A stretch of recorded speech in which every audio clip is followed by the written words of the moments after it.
Team of the week time. Who were the best players in round 2 of the Rugby Championship? After 2 brilliant matches and with the tournament, with all teams with 1 win and 1 defeat, it's set up beautifully.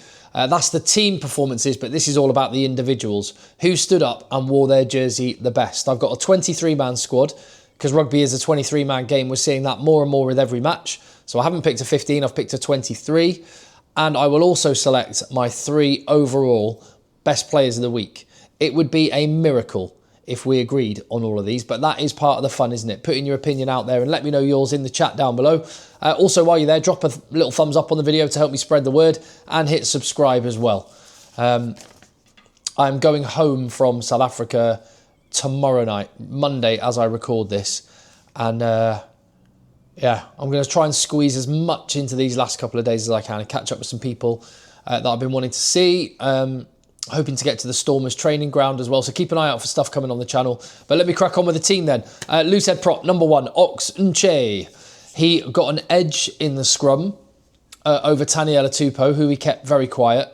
I don't think the edge that South Africa had in the scrum was actually rewarded by the referee as much as maybe it deserved. He had some decent carries as well. Just for the record, I don't think the props overall in the Rugby Championship this weekend were actually that good overall. But I've gone for Ox Nche. Hooker, number 2, Julian Montoya.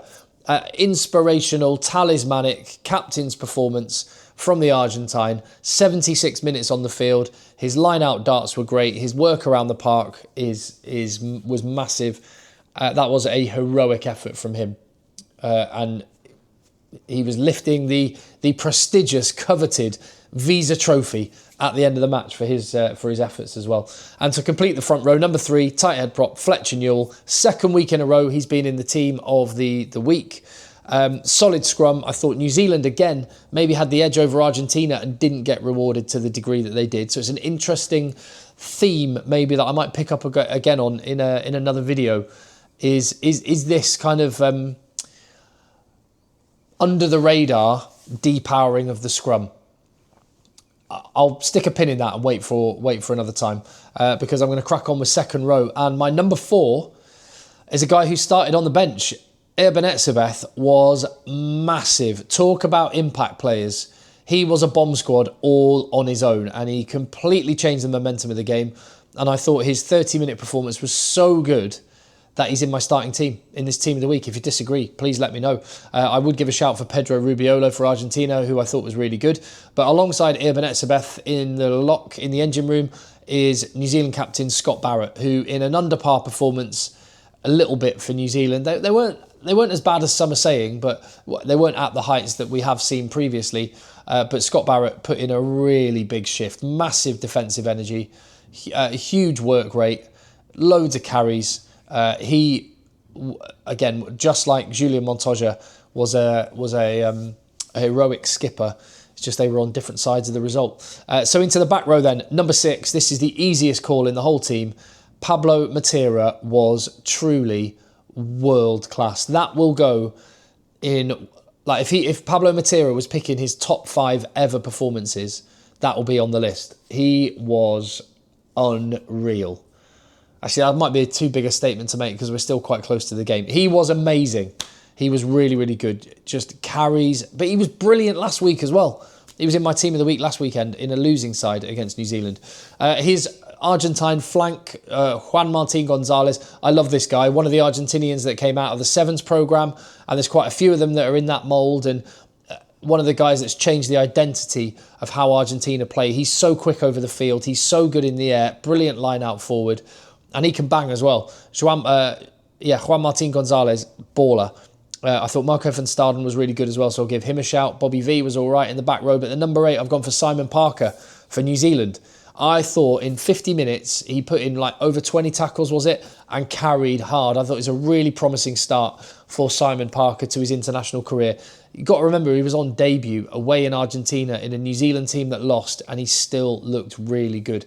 Interesting selection calls for Scott Robertson with South Africa coming to town in a couple of weeks' time. Would you go with Simon Parker, or probably you'd think Wallace Satiti will come back in, but Parker off the bench could make a really, really big impact. Bigger body as well. Kind of a classic number 8 shape, sort of number 8, number 6 shape. So there you go. That's the pack that I've got. I'll get to the bench in a little bit. But please let me know what you think in the chat down below as I move on with the halfbacks. And this was a tough call because there was a really good performance from Grant Williams. I thought he was excellent. His box kicking was on the money again for South Africa. I thought Finlay Christie had a good game for New Zealand as well. But I've given the scrum half position to Gonzalo Garcia, who was electric. And as I've said before, this was one of those games where you just look at it and you go, if you win the collisions, rugby goes from being a very, very complicated game to actually being a lot simpler. The ball was there on a plate. Gonzalo Garcia got it away quickly, and that just spiralled upwards because it meant the New Zealand defence didn't have time to organise themselves, which meant there were holes that Argentina could exploit, which means they were winning more collisions, and Gonzalo Garcia was just having an absolute field day. He got the try as well after Pablo Matera's really good work. I thought he was absolutely outstanding, and I thought Handré Pollard should be his partner at halfback. A very different type of game.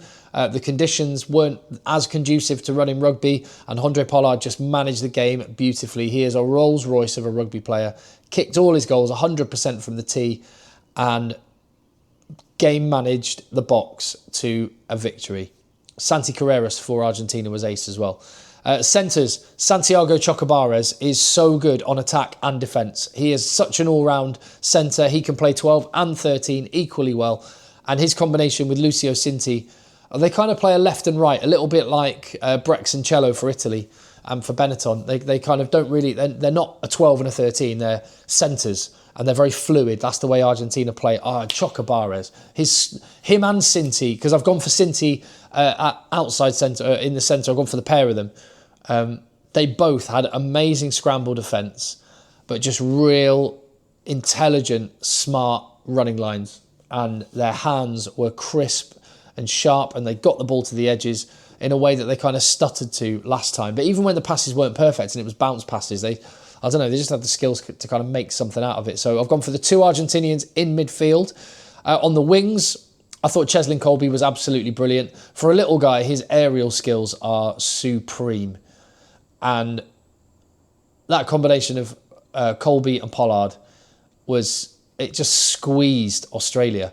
And yeah, when you think of Cheslin Kolbe, you think about him running free in wide channels and his hot stepping, and he will make yards when he shouldn't.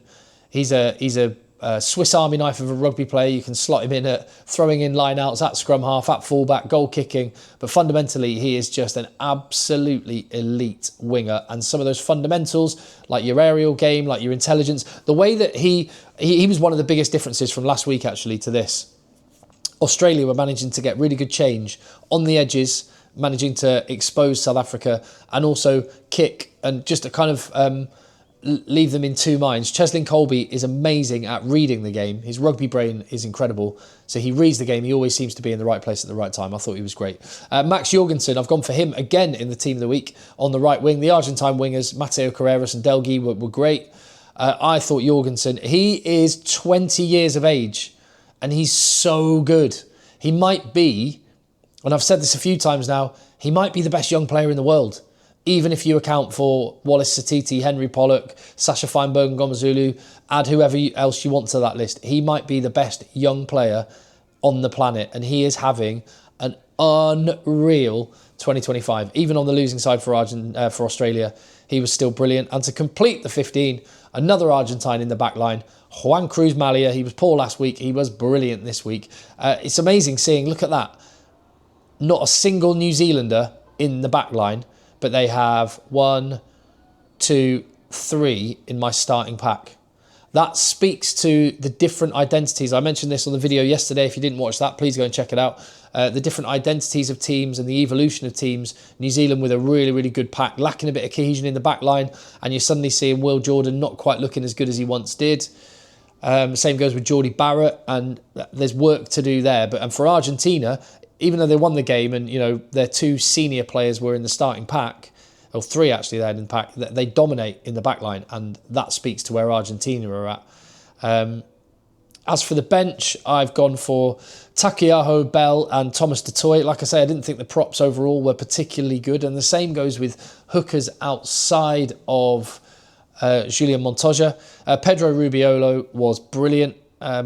And Quacker Smith, I thought, had a really strong game as well. Got brought into the team late and really put it about. And the backs on the bench, Grant Williams, could have been Finlay Christie. I've gone for Grant Williams. And then the two Carreras boys, Santi. I think in commentary, what I heard one of the New Zealanders call them the Carreras brothers. They're not brothers, but they are both absolutely electric. Santi Carreras and Mateo Carreras complete the 23. As for the top 3 players overall, tell me what you think. I have gone number 3, Andre Pollard. The Iceman, the clutch king. Brought it home for the Box at the weekend. At number 2, Gonzalo Garcia. He just set that Argentine backline in motion and looked brilliant. And at number 1, Pablo Matera. One of his all-time great performances and an absolute monster, an absolute beast. And Pablo Matera went beast mode. So he's my player of the week. There you go. Let me know what you think. Leave your comment down below. I'll see you on the next video.